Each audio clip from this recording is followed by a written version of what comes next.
दिन भर सैकड़ों लोगों से मिलती हूँ मैं, मर्दों की तरह सामना करती हूँ उनका, तो तुझसे नहीं डरने वाली मैं। और वैसे भी जहां तक शादी की बात है वो मैं अपनी मर्जी से ही करूंगी। इसका मतलब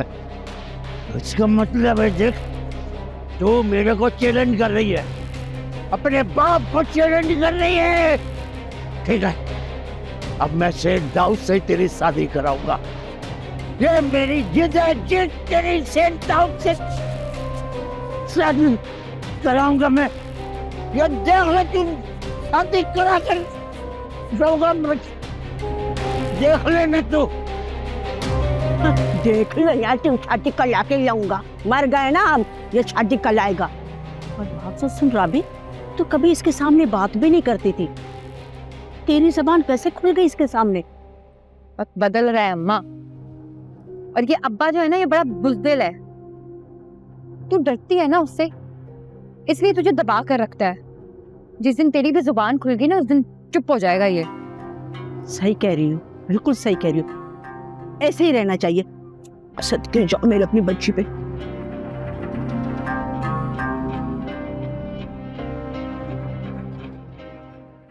अब्बा, आपने बताया नहीं कि पैसों का क्या हुआ। तुम पैसों के लिए तो टाइम निकाल कर आ गए। कल मैं पूरा दिन बिस्तर पे पड़ा रहा, मुझे किसी ने पानी का नहीं पूछा। मेरे में इतनी हिम्मत नहीं थी कि मैं अकेला हॉस्पिटल चला जाता। तुम घर आए, तुमने बीवी का सुना और वापस चले गए। अब्बा, मैं आपसे माफी मांगने के अलावा क्या कर सकता हूँ? अगर इसके लिए आपने कोई सजा तजवीज की है तो मैं तैयार हूं। नहीं बेटा, बात सजा और जजा की नहीं है, बात है उम्मीद और भरोसे की। मैं इतनी तवील मुलाजमत के बाद सिर्फ एक ख्वाहिश लेकर यहाँ आया था कि तुम लोगों की मोहब्बत से अपना दामन भर लूं, मैं एक नई जिंदगी का आगाज कर सकूं। लेकिन यहाँ तो बड़ा नफसा नफसी का दौर है बेटा।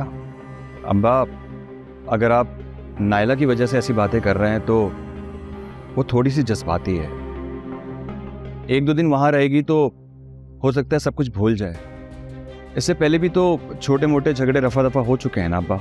उनसे ये भी कह देना कि महविश के मामले को इतना उछालने की जरूरत नहीं है। जैसे उनसे गलती हो सकती है, दूसरे से भी गलती हो सकती है, उस बात को बस यही दबा देना। अरे अब्बा, नायला को क्या जरूरत है करके इसे तो छानने? पूरे मोहल्ले में हमारी बहन के कारनामे गिनवाए जा रहे हैं अब्बा। एक दो लोग तो मुझसे इस बारे में पूछ भी चुके हैं। अब मैं किस की जबान पे ताले लगवा सकता हूँ? वही वाह, जिसका मुझे डर था।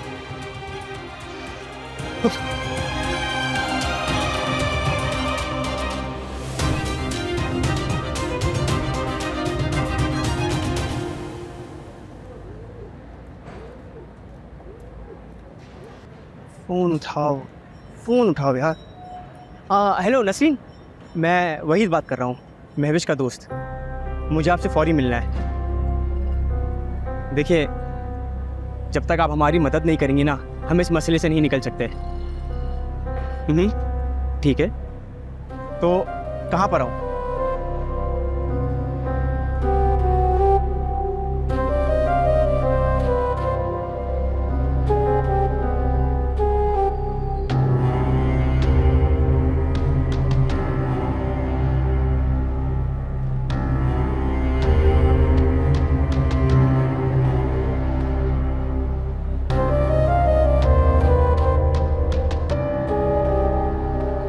महविश इस वक्त बहुत मुश्किल में है।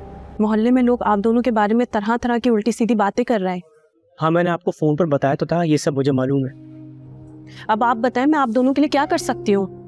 नसरीन, इस मुश्किल वक्त में आप ही हमारे लिए कुछ आसान कर सकती है। आपको तो पता है, मैं और महविश एक दूसरे को बहुत चाहते हैं। जी मैं जानती हूँ। पहले हमारी मुलाकात नहीं भी होती थी तो हम फ़ोन पर बात करते थे, लेकिन अब तो महविश का फ़ोन मुसलसल ऑफ जा रहा है। मुझसे फ़ोन छीन लिया गया है। नसरीन, आप महविश की सबसे अच्छी दोस्त हैं, प्लीज़ हमारे लिए कुछ करें। या हमारी मुलाकात करवा दें या फ़ोन पर बात करवा दें। मुझे नहीं लगता कि मैं इन हालात में आपकी मुलाकात या फ़ोन पर बात करवा सकती हूँ। प्लीज़ आप तो ऐसा ना कहें, आप चाहेंगी तो कुछ भी हो सकता है। मैं इसलिए कह रही हूँ कि इस वक्त महविश के घर में सख्त पाबंदी लगाई गई है, उससे मोबाइल तक छीन लिया गया है। यूनिवर्सिटी तो छोड़ दें, उसका तो घर से बाहर आना जाना तक बंद कर दिया है। और मैं इन हालात में आप दोनों की कैसे मुलाकात करवा सकती हूँ? दुनिया में कोई भी चीज़ नामुमकिन नहीं है। मैं आपको एक तरीका बताता हूँ, अगर आप उस पर अमल करेंगी तो मुझे और महविश को दुनिया की कोई ताकत अलग नहीं कर सकती। अच्छा, वो क्या तरीका है? देखो,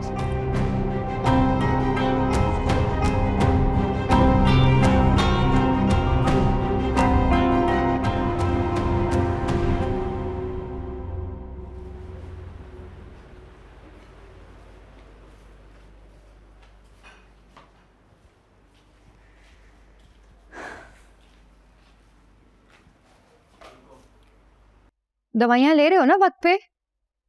हाँ,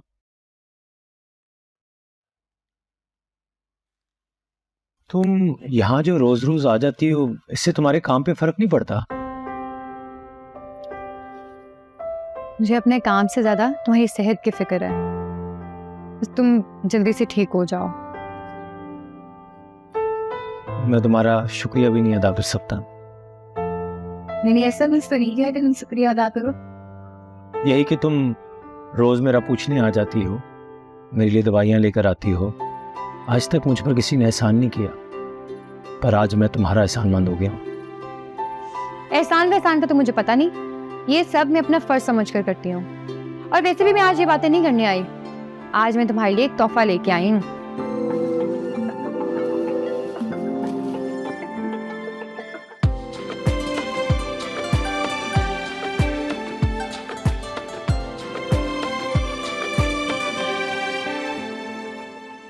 ये किस खुशी में? तुम्हें नहीं पता कि आज कौन सा दिन है? मैं समझा नहीं। फिर तो तुम अपनी जिंदगी से बहुत बेपरवाह हो। आज वो खास दिन है जब तुम इस दुनिया में आए थे। सालगिरह की बहुत बहुत मुबारक। ओह, तुम्हारा बहुत शुक्रिया। वैसे तुम्हें कैसे पता कि आज मेरी सालगिरह है? ऐसी बातें नहीं भूलती मैं। उस दिन तुम फोन पर किसी को बता रहे थे ना, तो मैंने सुन लिया। यकीन करो, मुझे तो खुद अपनी सालगिरह याद नहीं थी। कभी मैंने अपनी सालगिरह मनाई ही नहीं। मैं इन चक्करों में नहीं पड़ता। सच कहूं तो मुझे भी सालगिरह मनाने का कोई शौक नहीं था, लेकिन जब से तुम जिंदगी में आए हो ना, हर चीज अच्छी लगने लग गई है। बहरहाल, मैं तुम्हारा शुक्रिया अदा करता हूँ फिर से कि तुमने मुझे एहसास दिलाया कि आज मेरे लिए खुशी का दिन है। एक और साल गुजर गया और जाते जाते मुझे तुमसे मिला के अब ऐसा लगता है कि जिंदगी शुरू हुई है। क्या बात है, तुम तो बड़ी अच्छी बातें करने लग गए हो। ये सब मैंने तुमसे ही सीखा है। अभी तो हम दोनों ने मिलकर बहुत कुछ सीखना है। असल जिंदगी तो अब शुरू हुई है हमारी। पिछली जिंदगी की सारी अज़ियतें सहने के बाद अब जिंदगी का हर पल खूबसूरत लगने लगा है। शायद इस वजह से कि तुम मेरी जिंदगी में आ गए हो।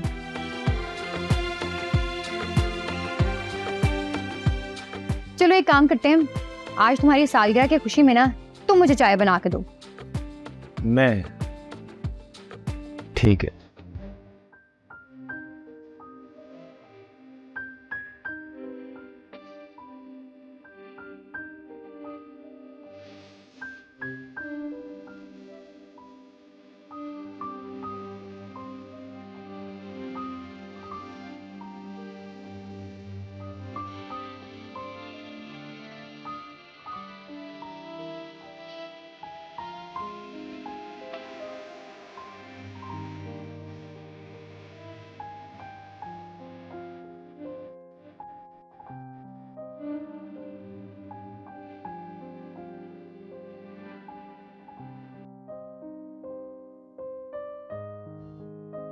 बहुत बुरा हुआ जो लोग आज तक मेरी शराफत का जिक्र करते थे, आज के बाद मेरी गैरत को ललकारा करेंगे। इससे तो बेहतर ये होता कि इस जिल्लत को सहने से पहले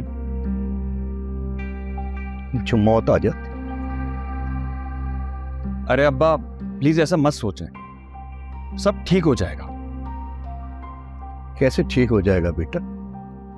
मेरी नाक कट गई मोहल्ले में, सारी इज्जत जो मेरी खाक में मिल गई। अब मैं अपने घर से बाहर कैसे निकलूं? अब्बा, अभी हमारा कुछ नहीं बिगड़ा।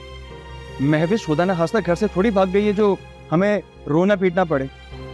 ठीक है, महविश ने हमारी बेखबरी में एक गलती कर दी है, तो नेक्स्ट टाइम हम ऐसा नहीं होने देंगे ना।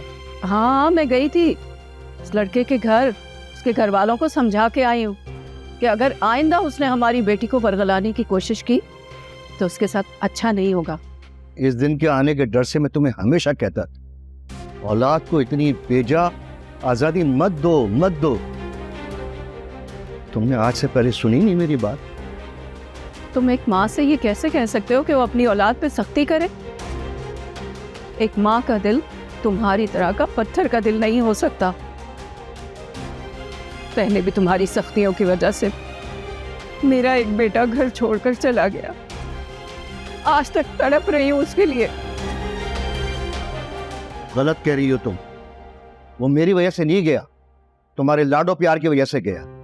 तुमने कभी भी उसको गलतियों में नहीं टोका और हमेशा तुमने उसकी पर्दादारी की, और इसी वजह से वो इसका सामना करने के बजाय राय फरार इख्तियार कर गया। बच्चों की तरबियत में जहां लाडो प्यार की जरूरत होती है, वहां कभी कभार सख्ती भी दरकार होती है। हाँ हाँ, सारा कसूर मेरा है, मुझे ही कसूरवार ठहरा दो, सारा इल्जाम मेरे ऊपर धर दो। अम्मी प्लीज, इस झगड़े को यहीं खत्म कर दें। बात महविश की हो रही थी और आप उस मसले को हल करने के बजाय 20 साल पहले चले गए। अब तुम ये बताओ मुझे कि महविश के कारनामों पे लोगों की जबानों पर कैसे ताला डालूं? मेरा आप दोनों के लिए एक मशवरा है। अगर आप इस मशवरे पे अमल करेंगे तो आइंदा आने वाली किसी भी बदनामी से बच सकते हैं। मेरे हिसाब से अब महविश को कॉलेज जाने की जरूरत नहीं। अब उसे आप घर का काम सिखाएं और जितनी जल्दी हो सके एक अच्छा लड़का ढूंढ के उसकी शादी करें। लेकिन ये कैसे हो सकता है शहजाद? हम एक पल में अपनी बच्ची को पराया कैसे कर दें? अगर आप ऐसा नहीं करेंगे ना तो मेरी एक बात याद रहे, इसका जो भूत महविश पे सवार हो गया ना, उसे एक मौके की जरूरत है। अगर वो मौका उसे मिल गया ना तो वो हम सबको पराया कर देगा। याद रखें।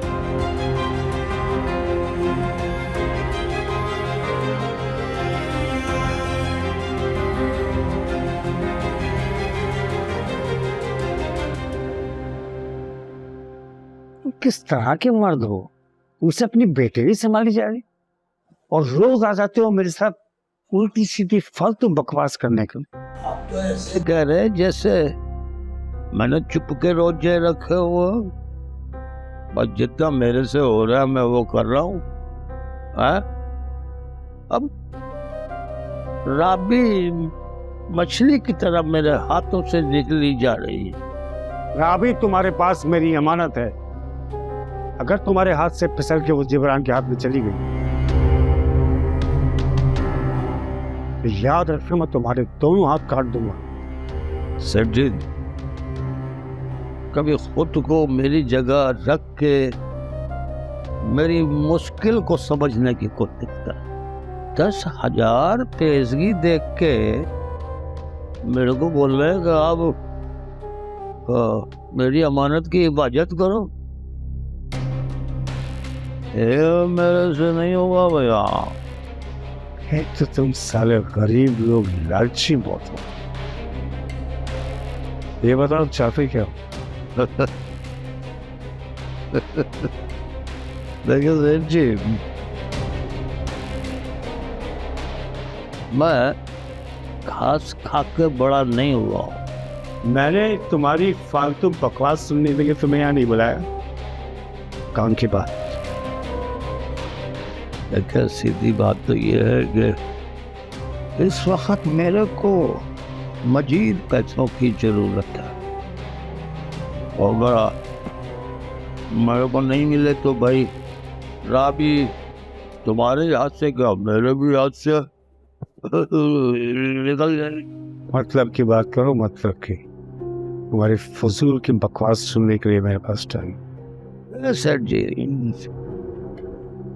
मैं भी आपसे अलग नहीं सोच रहा हूँ। लेकिन आपके और मेरे मसले का हल इस वक्त सिर्फ ऐसा है। अब आप जितनी देर करेंगे बाजी आपके हाथ में। बाजी मुझे अपनी तरफ पलटना वो बात है। ये बता पैसे कितने से?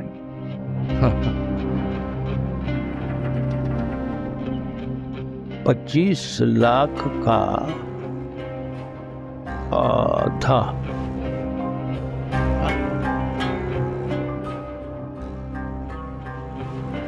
ये क्या बकवास है? देखिए बाजी अपनी तरफ पलटने के लिए ये आपका आखिरी दाव होगा। फिर मुझसे नहीं कह रहा भाई कि देखिए भाई बाजी पलट गई, क्या हो गया, ये क्या हो गया। देखिए मैं आपकी नज़र में गरीब हूँ, अनपढ़ हूँ, लेकिन घाट घाट का पानी पीकर बड़ा हुआ हूँ। मुझे बाजी लगाना भी आती और उसको अपनी तरफ पलटाना भी आता। तुम वाकई एक नंबर के चालाक और इंतहाई कमीने इंसान थे। लेकिन मेरे पास भी आखिरी दाव खेलने के लिए एक चाल बाकी है। हाँ, और वो भी क्या कहो? 12.5 लाख रुपए तुम्हें मिल जाएंगे, लेकिन ये बताओ कि शादी का इंतजाम कब कर सकते? तुम अभी मेरे को पैसे दे दो, मैं रात को मौलवी को बुला के राबी को तुम्हारे हवाले कर देता हूँ। एक बार कईयों की जवान पे एतबार तो करके देखो। से तुम पे एतबार है, मगर इतनी बड़ी रकम का इंतजाम मैं अभी नहीं कर पाऊंगा। मेरी पोजीशन को समझो। देखो मुझे किसी दोस्त से उधार लेना पड़ेगा।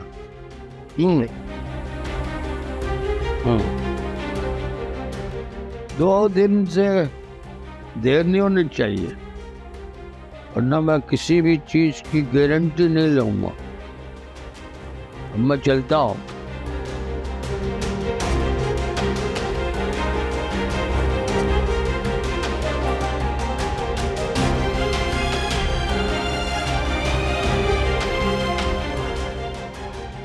फिर आऊंगा मैं।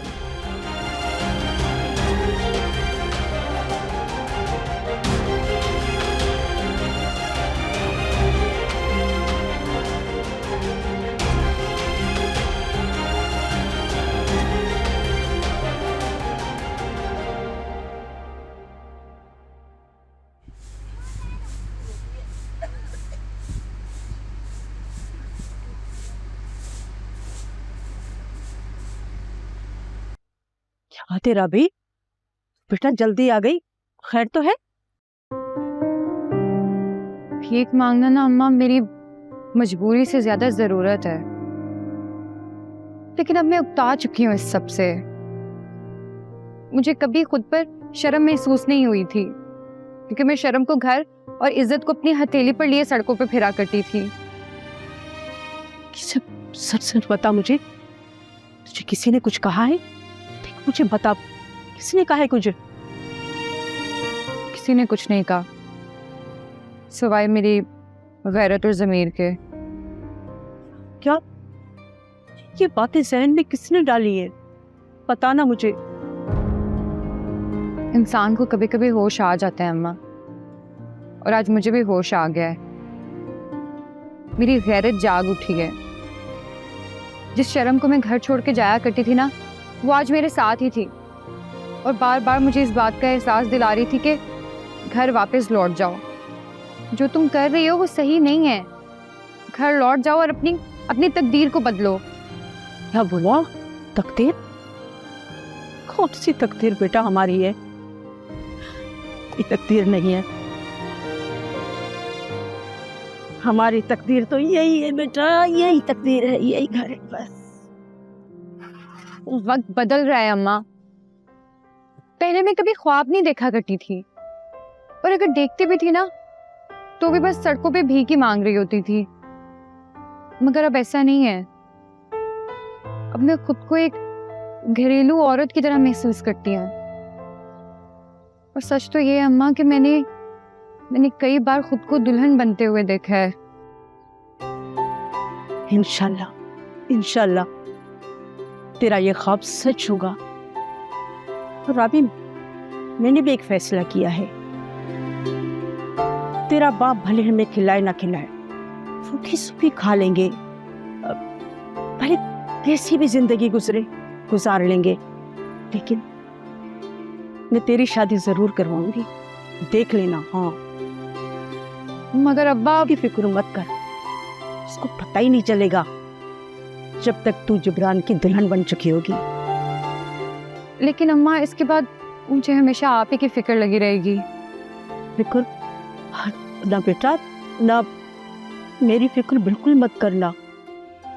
देखना, तूने पूरी जिंदगी हम दोनों के लिए अपनी जवानी की पूरी खुशियां उड़ा दी हैं, बड़ी कुर्बानी दी है तुमने। अब मेरा वक्त आ गया है, मेरे हक बनता है और मेरा फर्ज भी है। देख लेना, मैं तेरी शादी करवाऊंगी, बस तू जिब्रान को जल्दी तैयार कर शादी के लिए, बस सब सही हो जाएगा।